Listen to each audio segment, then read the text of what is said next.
Hello students, welcome to my channel. Last time हमने question number 2 किया था ratio analysis का क्वेश्चन। अब ये क्वेश्चन उसी क्वेश्चन के ऑप्शन में पूछा गया था, तो आइए स्टार्ट करते हैं इसी क्वेश्चन को। देखो, इम्पोर्टेंट क्वेश्चन है, ध्यान देना क्वेश्चन को क्या पूछा गया है वो और किस हिसाब से उसका डेटा दे रखा है आपको। देखो, आपको एक क्वेश्चन की प्रॉफिट लॉस अकाउंट्स की डिटेल दे रखी है, ठीक है। उसमें आपके पास एडमिनिस्ट्रेटिव एक्सपेंसेस है, इंटरेस्ट पेड है, डिस्काउंट अलाउड है, बैड डेप्ट है और सेलिंग एंड डिस्ट्रीब्यूशन एक्सपेंसेस है और loss on sales of security है। Okay, provision for legal claim है और रिसीव्ड इंटरेस्ट ऑन सिक्योरिटी है, डिविडेंड ऑन शेयर है और ये है profit on sales of share. तो ये सब प्रॉफिट लॉस की डिटेल्स आपके पास अवेलेबल है। आपको क्वेश्चन में ऑपरेटिंग रेशियो का आंसर दे रखा है 80% और ग्रॉस प्रॉफिट रेशियो का आंसर दे रखा है 44%। और एक चीज़ ध्यान रखना स्टूडेंट्स कि इस साल एग्ज़ाम में जो इंटरेस्ट है वो ऑपरेटिंग एक्सपेंस का पार्ट नहीं माना जाएगा, ठीक है। आपके इस साल से इस फॉर्मूला में चेंज हुआ था, लेकिन ये पास्ट ईयर का क्वेश्चन है, इसीलिए इंटरेस्ट को हम कंसीडर करेंगे एज अ ऑपरेटिंग एक्सपेंसेस, ठीक है। Interest paid consider as a operating expense. आपके पास देखो ऊपर क्वेश्चन में इंटरेस्ट पेड है, आपके पास ये इंटरेस्ट पेड है, वो कंसीडर करना है ऑपरेटिंग एक्सपेंस में, क्लियर कट लिखा है। और आगे बढ़ते हैं, आपको एवरेज स्टॉक दे रखा है क्वेश्चन में 40,000 और ओपनिंग स्टॉक दे रखा है 30,000। ऑल परचेज इज क्रेडिट, ठीक है। और क्लोजिंग बैलेंस ऑफ क्रेडिटर्स आपको अवेलेबल है 30,000।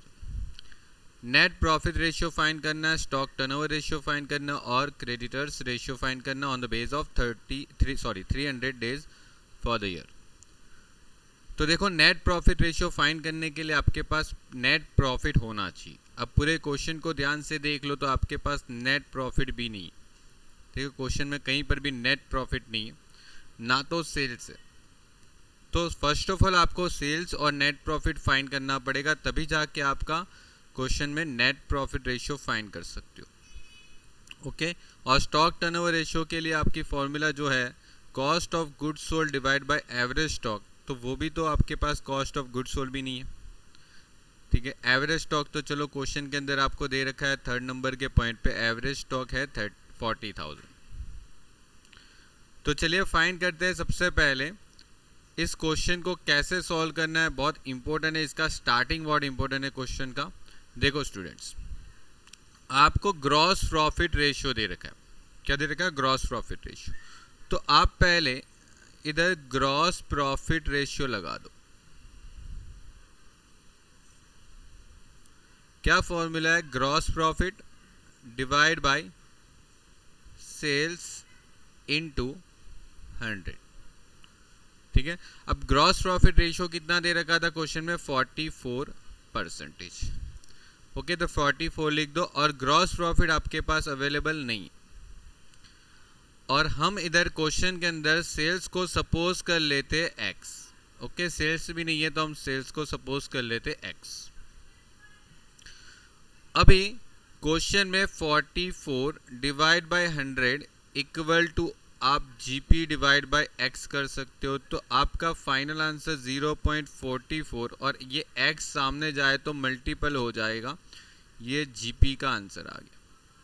यानी जीपी जो है वो आपका 0.44x हो गया, ठीक है। जीपी जो है वो आपका 0.44x हो गया।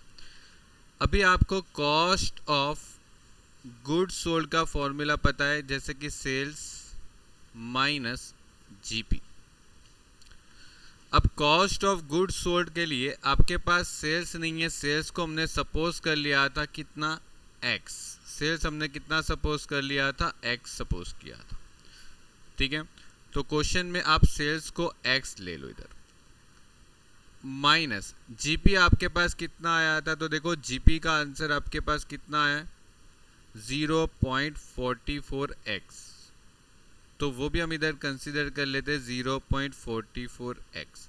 तो आपका जो इधर आंसर है 0.56x आ जाएगा, ठीक है। क्वेश्चन में इतना सॉल्व हो गया।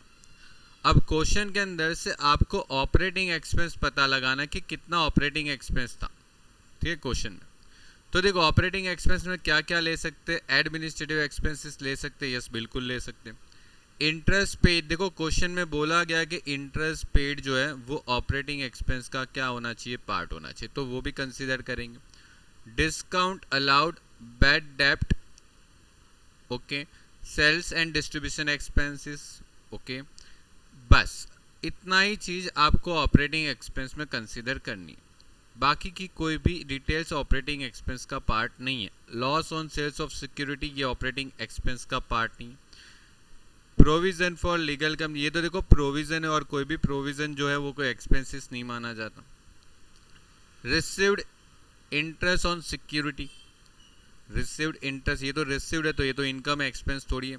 डिविडेंड ऑन शेयर, ठीक है, ये भी आपकी इनकम हो गई, आपको डिविडेंड रिसीव्ड हुआ होगा, और ये तो प्रॉफिट है तो ये भी आपकी इनकम है, ये तो इनकम साइड, हमें एक्सपेंस की बात करनी। तो बस आपके पास इतना ही डिटेल्स है ऑपरेटिंग एक्सपेंस में, इन सबको टोटल कर लो, ठीक है, इन सबको टोटल कर लो, कितना आ रहा है, 1,20,000 आ रहा है। देखो 1,20,000 आ रहा होगा, सबका टोटल करके देख लो, ओके। चलिए, तो आपका ऑपरेटिंग एक्सपेंसेस जो है वो मैं इधर लिख लेता हूं एक बार। ऑपरेटिंग एक्सपेंसेस, सबसे पहले आपके पास था एडमिनिस्ट्रेटिव एक्सपेंसेस, ठीक है, कितना था, 1,01,000। फिर आपके पास इंटरेस्ट पेड था, कितना है, 1,200। फिर डिस्काउंट अलाउड था, ओके, कितना है, 2,400 है। फिर बैड डेप्ट था, कितना है बैड डेप्ट, 3,400।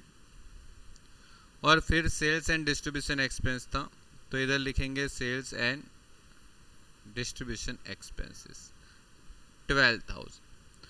टोटल आपका है 1,20,000, टोटल जो आ रहा है वो 1,20,000 आ रहा है। डेट मीन्स कि आपका ऑपरेटिंग एक्सपेंस 1,20,000 हो गया। अब क्वेश्चन में आगे सॉल्व करने के लिए आपके पास देखो ऑपरेटिंग रेशियो का फॉर्मूला यूज करो। Operating ratio, okay, operating ratio की फॉर्मूला क्या होती है, cost of goods sold, okay, cost of goods sold plus operating expenses divide by sales into 100। अब देखो क्वेश्चन में आप देखोगे तो आपके पास ऑपरेटिंग रेशियो में आंसर अवेलेबल है। देखो फर्स्ट पॉइंट पढ़ो, ऑपरेटिंग रेशियो का आंसर आपके पास अवेलेबल है 80%, ठीक है, 80%। तो 80% जो आपका आंसर है वो आप इधर लिख दो। कॉस्ट ऑफ गुड्स सोल्ड तो आपके पास लगभग नहीं था, तो ऑपरेटिंग एक्सपेंसेस 120 जस्ट हमने अभी फाइंड आउट किया, और सेल्स वो भी तो नहीं है, इनटू 100। अब देखो COGS और सेल्स आपके पास नहीं था, लेकिन आपने COGS और सेल्स सपोज किया था। देखो COGS का पार्ट कितना आया था आपके पास, 0.56x, ओके, 0.56x, तो ये 0.56x ले लो और सेल्स आपका x ले लो, हो गया। अभी आप ये 80 को 100 से डिवाइड कर दो, तो आंसर कितना होने वाला है, 0.56x plus 1,20,000 divide bye x, तो ये 0.80 हो जाएगा। और ये x को 80 से मल्टीपल कर दे सामने, तो 0.80x equal to 0.56x plus 1,20,000। अब आप 0.80x minus 0.56x equal to 1,20,000 करते हो, तो आपको 0.80 में से 0.56 माइनस करने से कितना मिलता है, 0.24x और 1,20,000। अब आगे देखो x equal to 1,20,000 divide by 0.24। Okay, तो 120 डिवाइड बाय 0.24 करते हो आप, तो x की वैल्यू 5 lakhs मिलेगी। और ये x आपने क्या सपोज किया था स्टार्टिंग में? सेल्स। x मीन्स क्या सपोज किया था? सेल्स। ओके, ये x सपोज किया था आपने सेल्स को, तो आपको सेल्स मिल गया 5 lakhs। तो अभी आपको जीपी भी तो मिल जाएगा। जीपी यानी क्या हो जाता है? 0.44x यहाँ से मिल गया था। तो अब आप 0.44x वैल्यू कितनी आई थी? 5 lakhs। तो आप इसमें पुट कर दो अमाउंट को 5 lakhs इंटू 0.44% या तो 0.44 कर लो, आपको जीपी मिल जाएगा 2,20,000। ओके, और आपको COGS भी तो अभी मिल जाता है। COGS का वैल्यू क्या आ जाता है? 0.56x। तो 0.56 और इधर 5 lakhs पुट कर दो, तो आपको आंसर मिल जाएगा 2,80,000। ओके स्टूडेंट्स, तो ये देखो आपका COGS भी आ गया और आपका GP भी कंप्लीट हो गया।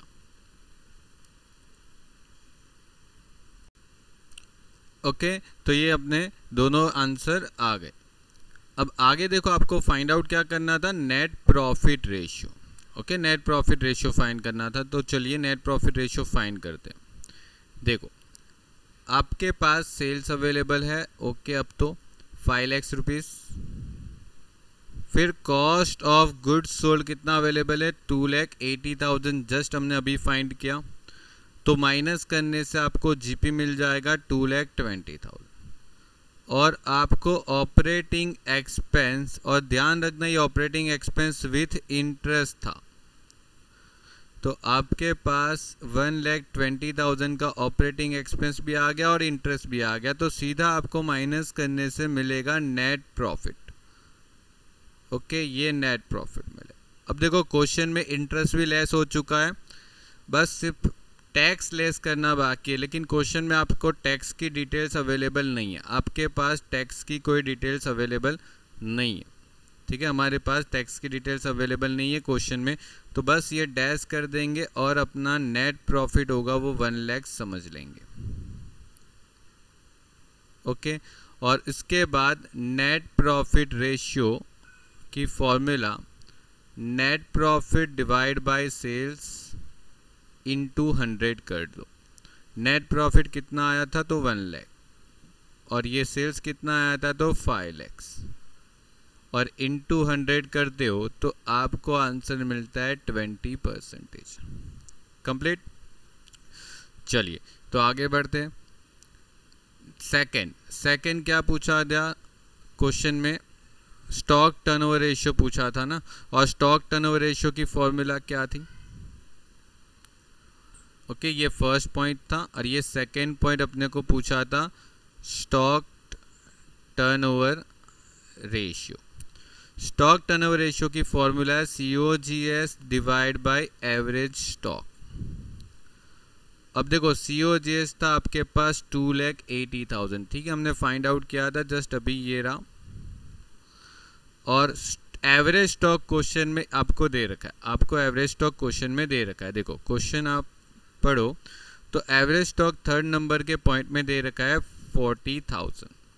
तो 40,000 आपको एवरेज स्टॉक दे रखा है, तो आप सीधा डिवाइड ही करोगे अभी। तो चलिए, तो इधर 40,000 को डिवाइड कर दो, तो 2,80,000 डिवाइड बाय 40,000 करते हो तो 7 टाइम्स आपका आंसर आता। ओके, और एक लास्ट पॉइंट है 3rd पॉइंट, जिसमें आपको पूछा है creditors ratio. Okay, generally creditors ratio में क्या यूज होता है? एक तो क्रेडिटर्स यूज होते हैं और एक तो bills payable. Okay, bills payable divide by आप करते हो क्रेडिट परचेज को। ओके, और into number of working days. अब देखो क्वेश्चन में आपके पास क्रेडिटर्स है, बिल्स पेएबल है, क्रेडिट परचेस है, नंबर ऑफ डेज है, ये ढूंढ लो। देखो क्वेश्चन में क्रेडिटर्स दे रखे, देखो 6 नंबर के पॉइंट में 30,000। ओके, क्वेश्चन में 5 पॉइंट में बोल के रखा है कि all purchase is credit. Okay, तो जितना भी क्वेश्चन के अंदर परचेस है वो सभी के सभी क्रेडिट परचेस चाहिए। ठीक है, सभी के सभी उधार पे ही खरीदा है, कोई भी ऐसा आया नहीं कि कैश परचेस जैसा हो। और आपके पास ओपनिंग स्टॉक है 30,000 और एवरेज स्टॉक आपके पास 40,000। तो देखो क्वेश्चन में अभी आपके पास डेटा निकालना पड़ेगा, आपके पास क्रेडिट परचेस नहीं है। ओके, और बिल्स पेएबल तो नहीं है तो जीरो कर दोगे। तो चलिए निकाल देते हैं। देखो आपके पास क्रेडिटर्स थे 30,000, बिल्स पेएबल नहीं था तो आप जीरो कर दो, into number of working days question में आपके पास अवेलेबल है। ठीक है, क्वेश्चन में आपके पास number of working days available है, ये रहा। देखो क्वेश्चन में बाजू में लिख के दे रखा है 300 डेज के हिसाब से कैलकुलेट करना। ओके, तो 300 से आप मल्टीपल करोगे। ओके, अब देखो क्रेडिट परचेस कैसे फाइंड करोगे। अभी क्रेडिट परचेस कैसे फाइंड करोगे, चलिए देखते हैं। तो देखो क्वेश्चन में आपको एवरेज स्टॉक दे रखा है, आप क्वेश्चन पढ़ते हो तो उसमें एवरेज स्टॉक दे रखा है।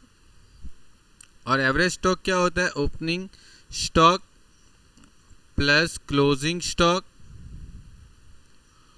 डिवाइड बाय 2 होता है। ओके, तो देखो एवरेज स्टॉक आपको कितना दिया था क्वेश्चन में, वो आप देख लो। क्वेश्चन में अगर आपके पास एवरेज स्टॉक कितना दिया था, देखो ये रहा, हमने इधर भी यूज किया था एवरेज स्टॉक 40,000, ये क्वेश्चन में दिया था। तो 40,000 आपका एवरेज स्टॉक था, डिवाइड बाय 2 कर दो। और अब क्वेश्चन में ओपनिंग या तो क्लोजिंग में से कोई एक स्टॉक है आपके पास अवेलेबल। देखो डेटा देखो क्वेश्चन का। क्वेश्चन में अगर आपके पास देखो ओपनिंग स्टॉक आपके पास अवेलेबल है 30,000। ओके, एवरेज स्टॉक आपके पास 40,000 था, तो 30,000 आप ओपनिंग स्टॉक लिख दो,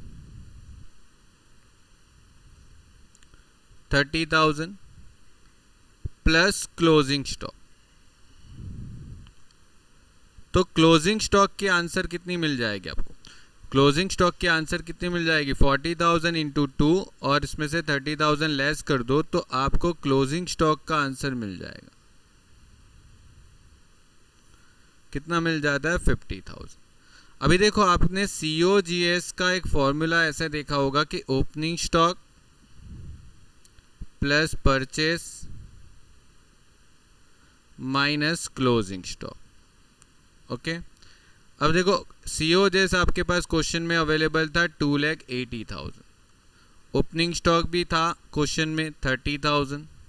ठीक है, ये रहा ओपनिंग स्टॉक अपना 30,000 और अभी हमने क्लोजिंग स्टॉक फाइंड किया 50,000। ओके, ये फाइंड किया 50,000, तो जो बच गया वो परचेस होगा। ठीक है, जो डिफरेंस आएगा वो आपका परचेस होगा। कितना आ रहा है देखो 2,80,000 में से 30,000 लेस कर दोगे और 50,000 ऐड करोगे तो आपको परचेस की डिटेल्स कितनी मिल जाती है 3 लाख। और ये सभी परचेस क्रेडिट बेस पे होगा बिकॉज क्वेश्चन में आपको बोला गया है कि all purchase is on credit. तो बस आपका 3 लाख का परचेस जो था वो पूरा क्रेडिट परचेस ही था, तो आप उधर 3 लाख कर दो। आंसर ला लो 30,000 डिवाइड बाय 3 लाख इंटू 300, तो आप 30 डेज लाओगे आंसर अपना। कंप्लीट हो गया क्वेश्चन।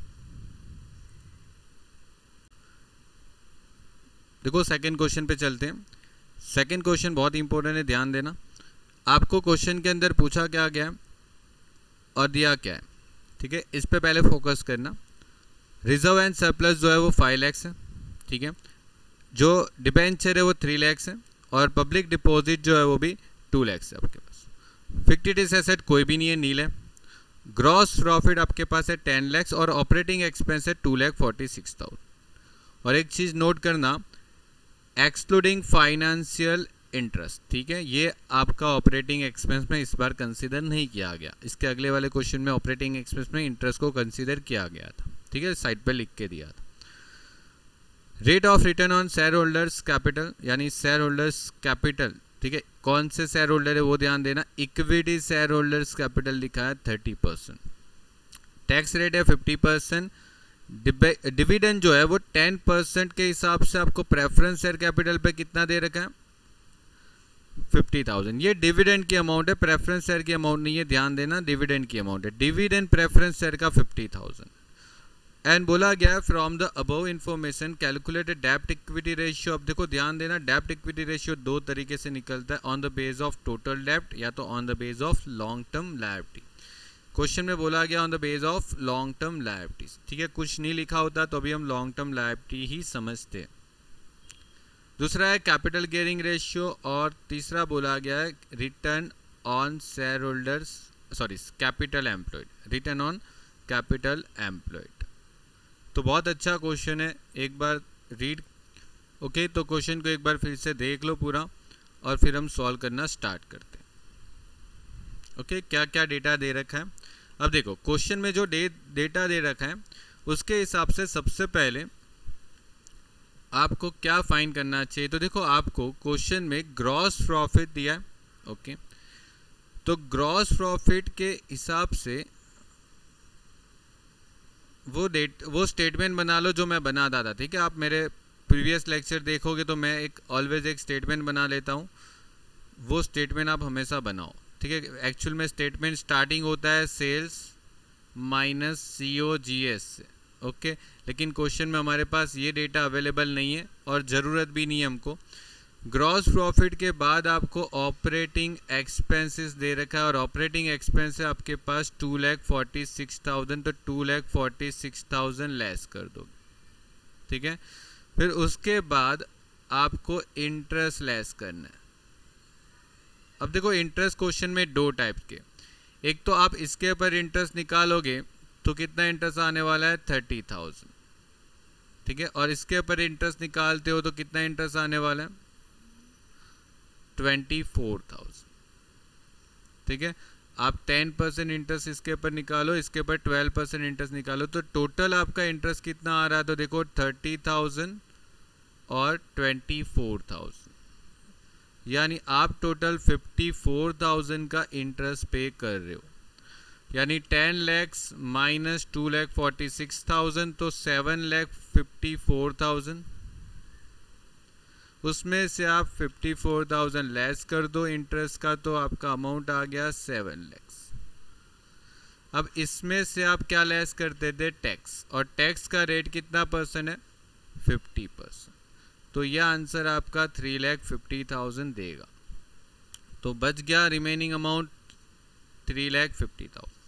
ये नेट प्रॉफिट आ गया, बट ये नेट प्रॉफिट कौन सा होता है आफ्टर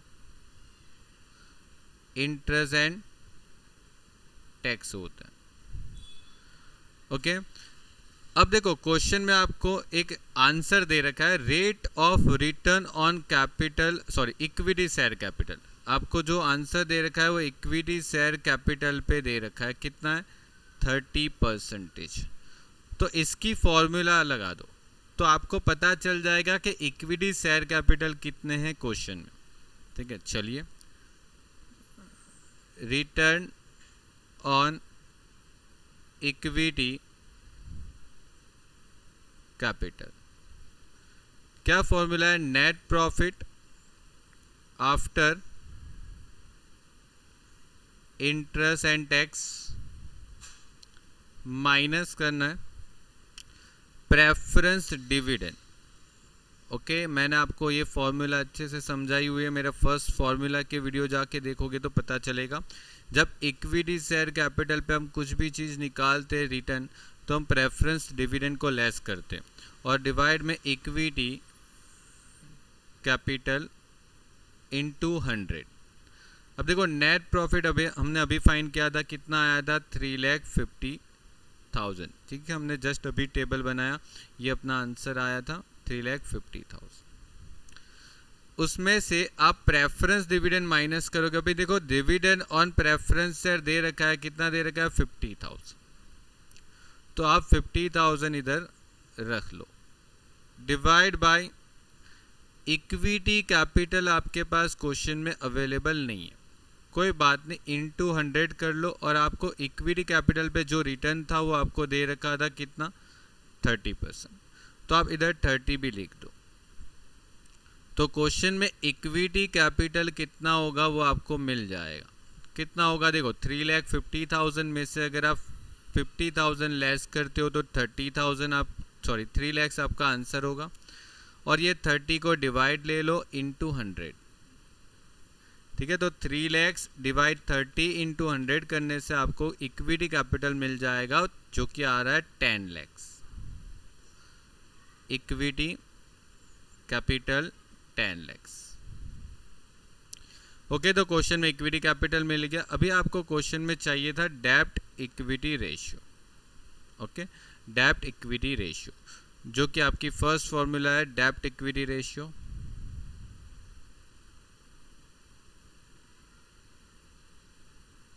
ओके, अब डेब्ट इक्विटी रेशियो के लिए आपकी फॉर्मूला क्या थी, तो लॉन्ग टर्म डेब्ट divide by owner's fund. Okay, long term डेब्ट डिवाइड बाय ओनर्स फंड। आइए तो देखते हैं कि हमारे पास ओनर्स फंड कितना है और लॉन्ग टर्म डेब्ट कितना है। ठीक है, तो चलिए क्वेश्चन में लॉन्ग टर्म डेब्ट ढूंढ लेते हैं और ओनर्स फंड भी ढूंढ लेते हैं। देखो लॉन्ग टर्म डेब्ट में हमारे पास क्वेश्चन में डिबेंचर है और पब्लिक डिपॉजिट है। ठीक है, डिबेंचर है और एक पब्लिक डिपॉजिट है। ओके, तो टोटल मिला के आपके पास 3 लाख और 2 लाख, यानी कि लॉन्ग टर्म डेब्ट में 5 लाख डेब्ट है। ओके, तो चलिए वो लिख देते हैं, लॉन्ग टर्म डेब्ट जो है वो आपके पास 5 लाख डिवाइड बाय। ओके, चलो मैं इधर लिख देता हूं लॉन्ग टर्म डेब्ट में क्या क्या इंक्लूड है, जिसमें आपके पास 10% डिबेंचर है जो कि कितने के हैं 3 लाख के, और 12% डिपॉजिट थी जो कि थी 2 लाख। टोटल आंसर होगा 5 लाख। और डिवाइड करोगे ओनर्स फंड। अब देखो ओनर्स फंड आप क्या कंसीडर करोगे ओनर्स फंड में,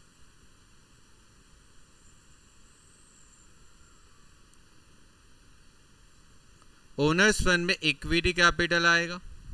ओके, प्रेफरेंस कैपिटल भी होगा तो आना चाहिए, रिजर्व एंड सरप्लस, और माइनस क्या होता है फिक्टिटियस असेट्स। ये अपना ओनर्स फंड हो गया।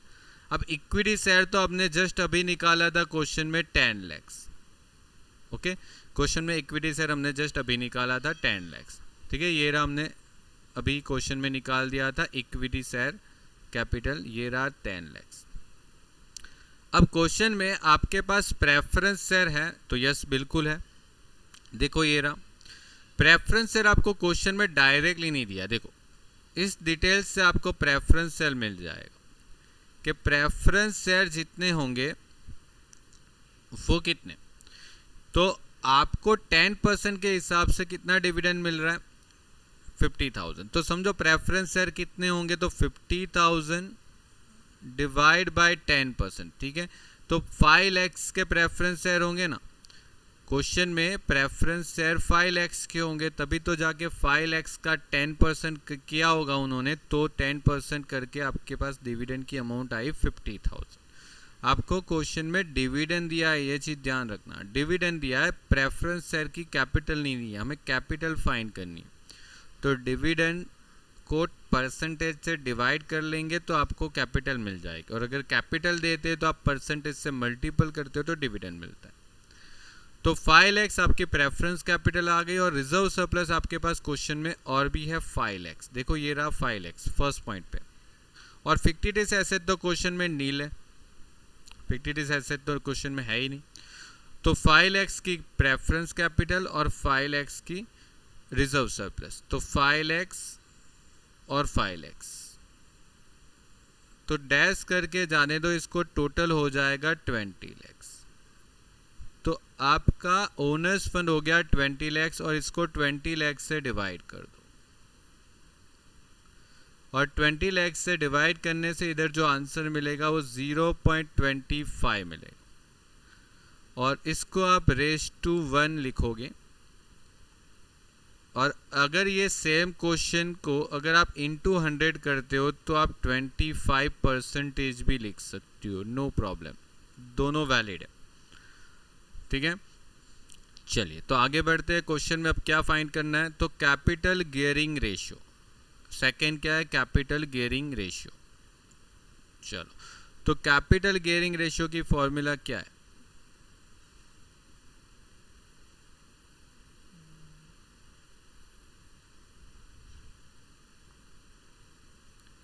कैपिटल गियरिंग रेशियो की फॉर्मूला है preference capital plus long term डेब्ट डिवाइड बाय इक्विटी कैपिटल। अब देखो प्रेफरेंस शेयर कैपिटल जस्ट हमने अभी फाइंड आउट की थी, और लॉन्ग टर्म डेब्ट हमने अभी क्वेश्चन में ऊपर की फॉर्मूला में फाइंड आउट किया था, ठीक है। लॉन्ग टर्म डेब्ट कितना था, 5 lakhs, ओके। तो 5 lakhs प्लस 5 lakhs और डिवाइड बाय करते हो इक्विटी कैपिटल, वो भी हमने फाइंड आउट किए 10 lakhs, वो भी हमने फाइंड आउट किए 10 lakhs। तो आप 10 lakhs डिवाइड बाय 10 lakhs, तो आंसर होगा 1, और 1:1 आपका फाइनल आंसर आ रहा, ठीक है। चलिए तो नेक्स्ट फॉर्मूला क्या पूछा गया, नेक्स्ट फॉर्मूला में पूछा गया rate of return on capital employed, ये चीज ध्यान देना, कैपिटल एम्प्लॉयड है, ओके। तो rate of return on capital employed. Third formula rate of return on capital employed, क्या फॉर्मूला है, तो नेट प्रॉफिट, और वो भी कौन सा, तो before interest and taxes, minus कुछ होता है इसमें माइनस नहीं, इसमें कुछ भी माइनस नहीं होता, कैपिटल एम्प्लॉयड है। इक्विटी वर्ड होता है तो आपको प्रेफरेंस डिविडेंड लेस करना होता है, ठीक है। अगर इक्विटी शेयर कैपिटल पे अगर आप रिटर्न निकालते हो तो आपको प्रेफरेंस डिविडेंड माइनस करना है, ये तो कैपिटल एम्प्लॉयड है। तो बस आप सीधा डिवाइड कर लो कैपिटल एम्प्लॉयड्स इनटू 100। अब net profit before interest and tax कितना आया था, तो क्वेश्चन में आपने जस्ट वो फॉर्मेट बनाया था, ठीक है, उस तरह से आपको पता चल जाएगा। देखो net profit before interest and tax कितना था, ये रहा, ये आपका नेट प्रॉफिट हो गया, लेकिन बिफोर इंटरेस्ट एंड टैक्स हो गया, ठीक है, बिफोर इंटरेस्ट एंड टैक्स हो गया, कितना है 7,54,000, 7,54,000। चलिए तो ये 7,54,000 लिख देते। और क्वेश्चन में देखो आपको कैपिटल एम्प्लॉयड पूछा है, कैपिटल एम्प्लॉयड का मीनिंग क्या हो जाता है, कैपिटल एम्प्लॉयड अब इजी हो जाएगा, आपका ओनर्स फंड जो है ना, उसमें आप लॉन्ग टर्म डेब्ट को ऐड करके भी निकाल सकते हो, ठीक है। आपके पास ओनर्स फंड था, हमने फाइंड किया था, देखो ये रहा owner's fund 20 lakhs, 20 lakhs owner's fund था, और लॉन्ग टर्म डेब्ट आपके पास कितना था, तो वो 5 lakhs था, ठीक है। लॉन्ग टर्म डेब्ट कितना था, ये रहा 5 lakhs था। तो 5 lakhs का लॉन्ग टर्म डेब्ट और प्लस कर दो ओनर्स फंड, तो दोनों को टोटल करने से आपको मिल जाता है अपना कैपिटल एम्प्लॉयड। तो ये 20 lakhs प्लस ये 5 lakhs, टोटल 25 lakhs, और 25 lakhs को इधर आप डिवाइड करोगे इनटू 100, तो आंसर निकाल लो 754 divide by 25 lakhs into 100, final answer है 30.16%। ओके, तो ये क्वेश्चन आपका कंप्लीट हुआ।